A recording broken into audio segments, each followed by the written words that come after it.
welcome to Lovaasaak, the series where I talk about music, generally of games, but not restricted to it. This series really needs to start at where my experience with music in video games started. This wasn't the first video game that I played, and this series won't be going linear through the games that I played. But this one is probably good to go through, as it's really laid the groundwork for game music for me. I'll be looking at the sound for LEGO Racers 2. Yeah, this goes back quite a bit. In this video, I'll just be going over the music of every zone, and kind of talking about why I think it does or doesn't fit, and how it's set in my mind what does and doesn't fit. Now remember, this is the game that set the standard for game soundtracks for me. A lot of the time, the music will fit perfectly for me because this game did it. It's circular. The match between music and area really fits because the game matches the music with the area. I won't be talking about all the music, and the music of the menu and overworld is pretty boring. I'll just be talking about the highly influential racetracks. Haha, joke. A little fun challenge: if you haven't watched or aren't watching my LEGO Racers 2 Let's Play, and why would you? I'll be playing a bit of the music for each area, and you can make a guess of what type of area it will be. See if you think it matches well.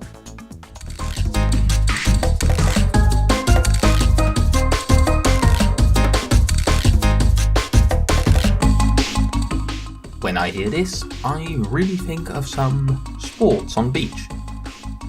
And this goes really well with the first area, Sandy Bay. Thanks to the simple instruments, simple carryable drums, it's very bouncy, very happy. But there is a competition going on.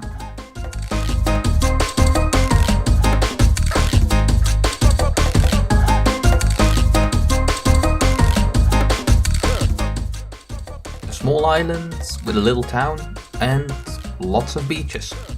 And it fits the tone of the races quite well too. They are way less real races and way more friendly competition. It sets a good tone for the music in the races.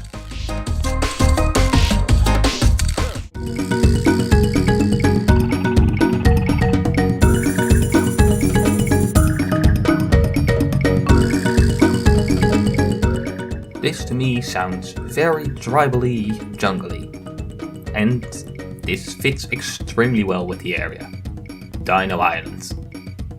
The tribal feeling mainly comes from the large amount of wood percussion instruments and simple drums.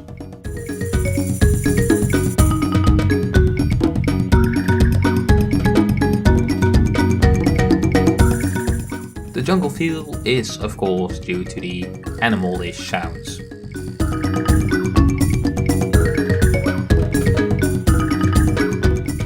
And with a couple low tones, it adds the weight that you want with dinosaurs.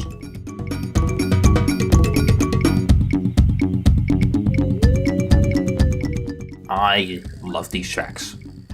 Of course, it helps that this is played in a cool area when I was a kid, but it still really captures the feeling of an island lost in time.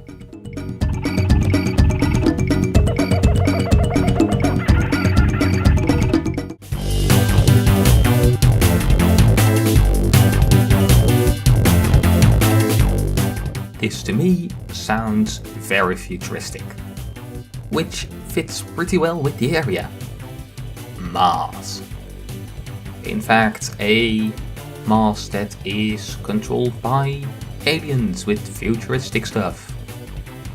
This is achieved rather easily with the use of synthesizers. Of course, synthesizers are nothing new. I got a synthesizer in my room, my keyboard. But what makes these ones sound futuristic is that they don't imitate other instruments.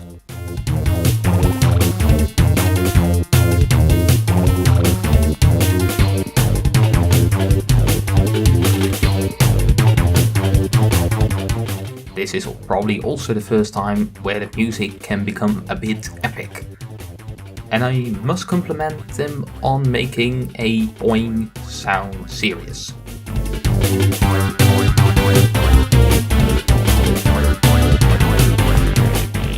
This epicness is especially prevalent in Rachel's racetrack.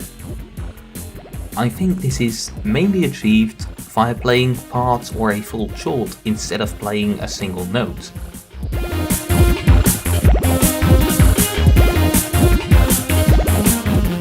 And playing one melody, but in the background play another melody that fits together very well.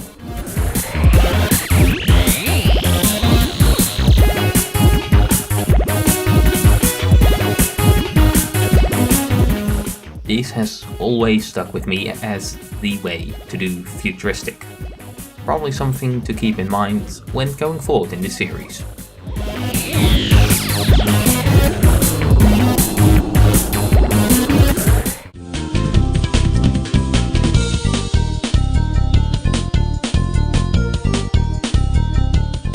This just screams snow and ice to me, which is exactly what it is. The Arctic. As you'll hear in my Let's Play a couple weeks from now, hopefully, this music is actually very different from how I remember it. Yet, it also had the biggest impact. When I remember this, I do not remember that it has such a nice bass guitar as the most consistent thing.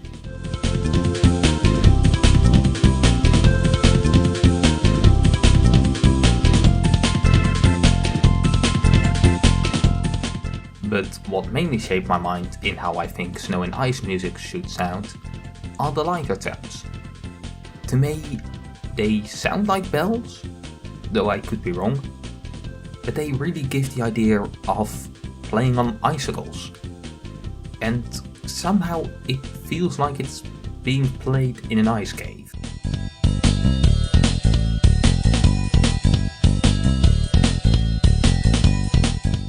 I have no idea why it sounds like it's in an ice cave.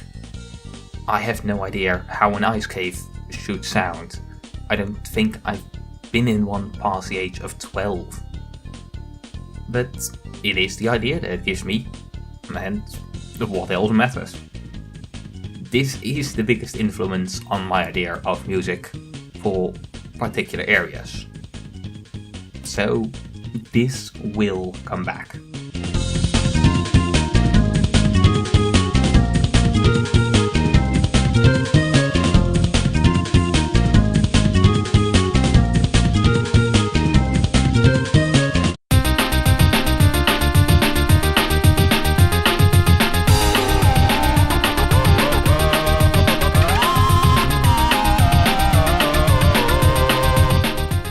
This music mainly sounds strange but cool to me, which is a pretty good description of Xalax.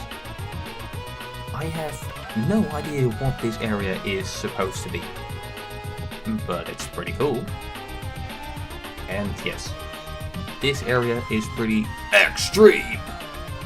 If anything, this music mainly gives the idea of an epic final battle.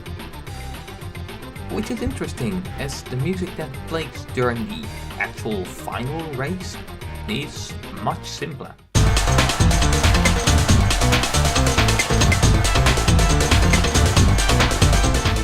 Though this is a pretty simple race. Not that it's easy, even as an adult now this race is hard, but the track's a circle and it's a 1v1, whoever is fastest. It's a simple yet cool track for a simple yet cool race.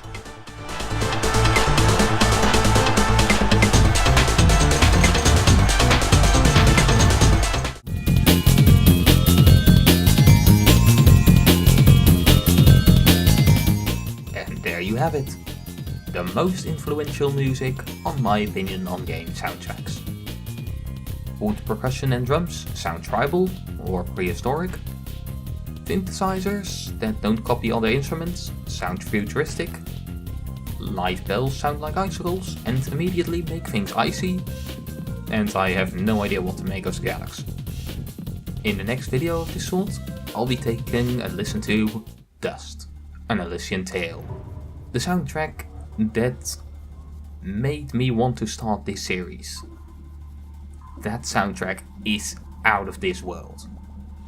Feel free to point me in the direction of other soundtracks to look at, or just other music. Can't have enough good music, but I can't promise much. Music is very personal, how good game music works especially, and I need to have played the game and have something to say about the music in it. And thank you for watching. I have no idea how I'll end this video. You'll see, and I'll think of something when editing this.